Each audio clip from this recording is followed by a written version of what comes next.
శాసన మండలిలో సీఎం చంద్రబాబు నాయుడు మాట్లాడుతున్నారు. లైవ్ లో చూద్దాం. అందరూ కూడా అన్నారు ఇదేంటి సార్ రెయిన్ గన్ అంటున్నారు. దాని పేరే రెయిన్ గన్ కాబట్టి నేను కూడా రెయిన్ గన్ పేరు పెట్టాను. ఆ రెయిన్ గన్ అన్నప్పుడు ఏంటి పవర్ఫుల్ స్ప్రింక్లర్ అంత పవర్ ఉండదు. పిచికారి పవర్ఫుల్ పిచికారి యా అది వచ్చినప్పుడు అధ్యక్ష నేను ఇది బాగుంది ఐడియా, ఎంత అవుతుంది ఎస్టిమేట్స్ తయారు చేయమన్నా. దెన్ మా వాళ్ళన్నీ హోంవర్క్ చేసిన తర్వాత 1,00,000 ఎకరాలకు రోజుకి ఇద్దాం. మా వాళ్ళు కూడా నన్ను నమ్మలేదు. ఫస్ట్లో ఇక్కడ ధనంజయ రెడ్డి ఉన్నాడు, మా ధనంజయ రెడ్డి నమ్మలా, మా హార్టికల్చర్ నమ్మలా.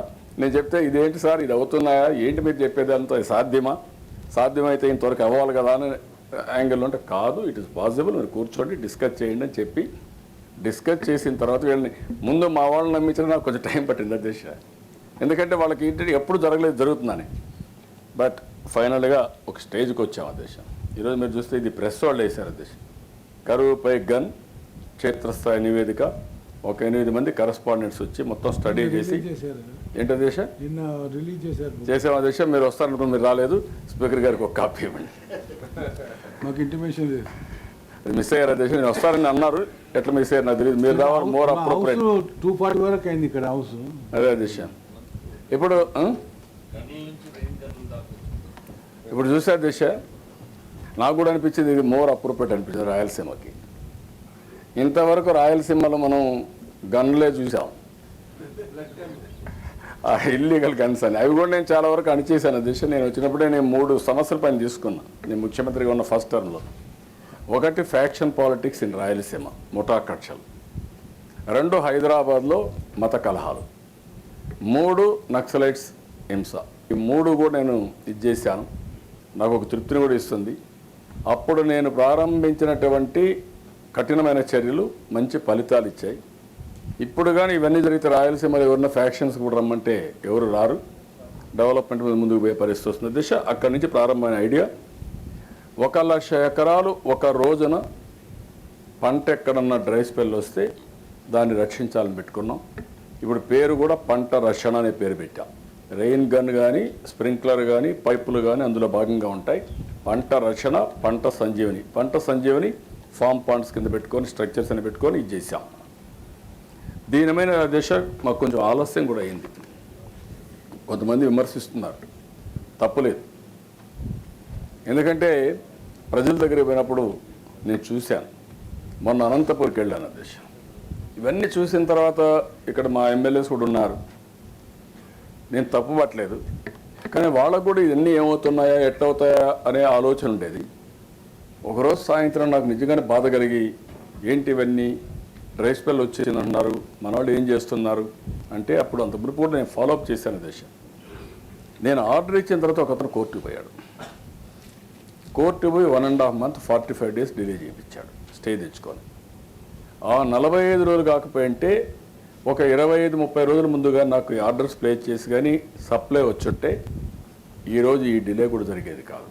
అప్పటికి నేను పర్సనల్గా మాట్లాడి మళ్ళా కోర్టుకు చెప్పి మా అడ్వకేట్ జనరల్ చెప్పండి సీరియస్నెస్, పంటలు వస్తున్నాయి, ఎండాగానే వస్తే ఇబ్బంది వస్తుందంటే అప్పటికప్పుడు మళ్ళీ 1.5 month తర్వాత వెకేట్ చేశారు. అక్కడి నుంచి ఆర్డర్స్ వచ్చాయి, తీసుకొచ్చి పొజిషన్ చేశాం.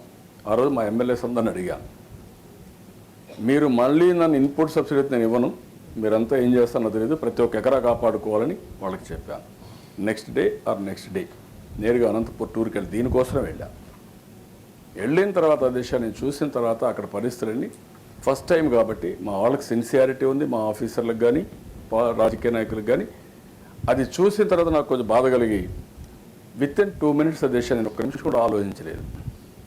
ఇమ్మీడియట్గా అజయ్ జైన్ మా పవర్ సెక్రటరీకి ఫోన్ చేసి 24 గంటల కరెంట్ ఇవ్వాలి, ఇప్పటి నుంచి ఒక్క నిమిషం కూడా వెయిట్ చేయదు, నువ్వు ఏం చేస్తావు నాకు తెలియదు, లైన్స్ అన్ని చూసుకో, చెక్ చేసుకో, 24 hours పవర్ ఇవ్వాలని అక్కడనే అనౌన్స్ చేసి 24 hours పవర్ ఇప్పించాను.